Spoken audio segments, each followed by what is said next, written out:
let's go down the list. He beat Magic for his first title. Magic was 73. Okay, I find you. I'm going down the list. If you look at the 16 LeBron and MJ finals appearances, and we ranked all of the opponents, the 7 hardest belong to LeBron James. That's the point he's making, and he's right about it. Dropped his egg.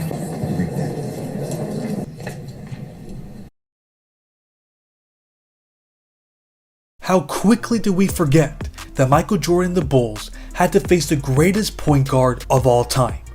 Or that the Lakers had the same number of Hall of Fame players as Chicago? Did we all of a sudden forget that the Lakers were favored by many basketball experts to win the series? We must have. If we go by the results, it seems like the Lakers were another quote-unquote weak finals opponent. They weren't. Jordan and the Bulls were just that good. Stop listening to revisionist history and start listening to what actually happened. This was the greatest opponent that Michael Jordan faced in the finals. We all know about Magic Johnson's greatness. It's no secret that he was the best player in the 80s, the golden era of basketball. What we specifically want to know is how great he was in 1991. According to some people, he was washed. That couldn't be farther from the truth. How can a player be washed when he won back-to-back MVPs in the previous 2 seasons? How can a player be washed when his last playoff series, he recorded a stat line that no one has produced in the history of the NBA? He averaged 30.2 points on 50% shooting and 12.2 assists against the Phoenix Suns. That is the only time that a player averaged at least 30 points and 12 assists in a series. It's clear that Magic Johnson was still in his prime. How else would you explain why he finished second in MVP voting in the 1990-91 season? The voters were all in agreement that he was the second best player behind only Michael Jordan. Let's take a look at his numbers. He averaged 19.4 points on 48% shooting, 12.5 assists, and 7 rebounds per game. He dished out a total of 989 assists, which is the highest of his career. It's in fact the 11th most for a single season ever. He was still able to be himself while playing in a totally different system. This was their first season without Pat Riley as their head coach. He was replaced by Mike Dunleavy. This team was no longer a fast break offense. Instead, they played a style that was a staple of 90s basketball. They slowed it down, they played a half-court offense, and they became a more defensive-oriented team. Here's what the numbers say. They played with the 3rd slowest pace in the league. They finished 2nd in opponents' points per game. They were 5th in defensive rating. Although they were about average in points per game, they finished 5th in offensive rating. At this point, it was clear that Magic could be dominant no matter the system he was in. An advantage the Lakers had was that they could play 5 big and long players at the same time. They had their version of the death lineup. They would often use Magic at the point, who was 6'9", Jeff Teagle at the 2, who was 6'5", James Worthy at the 3, who was 6'9", Sam Perkins at the 4, who was 6'9", and Vlade Divac at the 5, who was 7'1".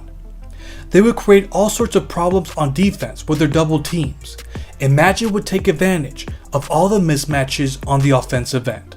There's a reason why they won 58 games, which was the 3rd best record overall. Even with the stylistic changes, this was still the same core that won 3 championships in the previous 6 years.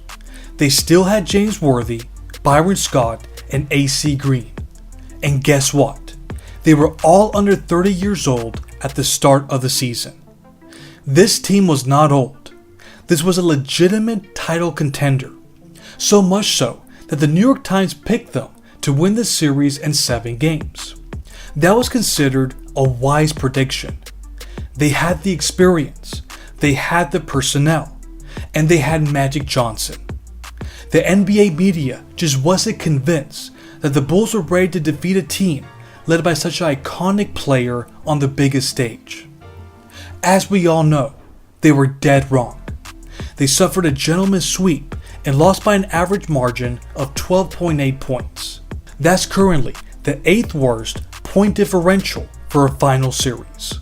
That's right, Michael Jordan destroyed Magic Johnson in the finals. So the question is, how were the Bulls able to make the Lakers look so inferior? It was their supremely underrated defense. Every team that they faced in the playoffs had a hard time scoring against this team. The Lakers were no different. Let's take a look at the numbers. For the series, they averaged 91.6 points, which was a 14.7 difference from the regular season average. At the time, it was the second lowest average for the finals in the shot clock era. That's what the Bulls did to an offense led by Magic Johnson. Before we go any further, let me mention this one important detail that played a factor in those numbers. James Worthy was playing through an ankle injury that he suffered in the conference finals.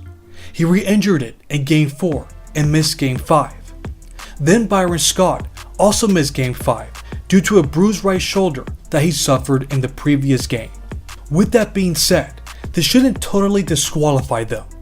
Injuries had nothing to do with the way Byron Scott struggled before he went down in Game 4. He averaged a combined 15.7 points on 53% shooting for the first 3 series. In the finals, he was contained to 4.5 points on 28% shooting. Then Magic Johnson averaged 43% for the series, which was 4% lower than the regular season. The reality is that the Bulls matched extremely well with LA. They were just as long and athletic. That size advantage didn't work against Chicago. That allowed them to contain the Lakers' bigs, and they were experts in switching and closing out when they double teamed. That's why Byron Scott couldn't get anything going. Then we have the way Magic Johnson was defended. He was defended by the two-headed monster of Jordan and Pippen, but his primary defender was Michael. The plan was to wear him out and to take the ball out of his hands as much as possible. Their relenting efforts played a part in his drop in efficiency. To be fair, Magic's biggest strength has never been scoring. He was still able to create offense for his team at a high level. But during this time of his career, he was a threat for having a big scoring game if he felt like his team needed it. But the Bulls wouldn't allow that to happen. They deserve credit for containing him to his second least efficient series out of his 9 finals appearances. Then there's this simple fact. Magic Johnson never faced a player like Michael Jordan in the playoffs. The numbers that he recorded are gonna blow your mind. He averaged 31.2 points on 56% shooting, 11.4 assists, 6.6 rebounds, 2.8 steals, and 1.4 blocks per game. There is a strong argument that this is the greatest all-around performance in NBA Finals history. There's only been one other player to average at least 30 points and 10 assists in the finals. That's LeBron James. Here's the difference though. He's never averaged as many assists as Jordan did in that series. But that's no knock on LeBron. In fact, this is the highest assist per game average by any player, not named Magic Johnson. Now let's look at the other side of the ball. His 2.8 steals per game average is the 4th highest for a final series ever. And let's not forget some of his memorable moments. We have Game 2 when he hit 13 straight shots. We all know which one of those shots was the most iconic. The look away to Livingston. Jordan. Oh, a spectacular move by Michael Jordan. Then the following game, he hit the game-tying bucket with 3.4 seconds remaining, forcing overtime. It was as perfect of a performance as you can get from a player on the biggest stage that exists in the NBA. But he didn't do it alone. All of his teammates stepped up in a major way. No one was more impressive than Scottie Pippen. He averaged 20.8 points on 45% shooting, 9.4 rebounds, 6.6 assists, and 2.4 steals per game. If you were to watch this series again, you'd quickly realize that the Lakers were overwhelmed with Scottie's skill set. Whether it was on offense or defense, his presence was always felt. Then we have Horace Grant, who averaged 14.6 points on 63% shooting and 7.4 rebounds. And we can't forget John Paxson, who made the Lakers pay every time they left him open. He averaged 13.4 points on 65% shooting. With the way this team was clicking on offense and defense, it's no wonder that the margin of defeat was so large. After it was all said and done, the Bulls had one of the most dominant playoff runs ever. They went 15-2 and were 2 game winners away from being the only team to go undefeated in the postseason. I personally believe that the 1990-91 Chicago Bulls are one of the most underrated teams of all time. I even think that they're one of the greatest teams Magic Johnson ever faced in the finals. Do you feel the same way? Do you think that this was the toughest matchup either Jordan or Magic had to face in the finals? Let me know in the comments. Thanks for watching.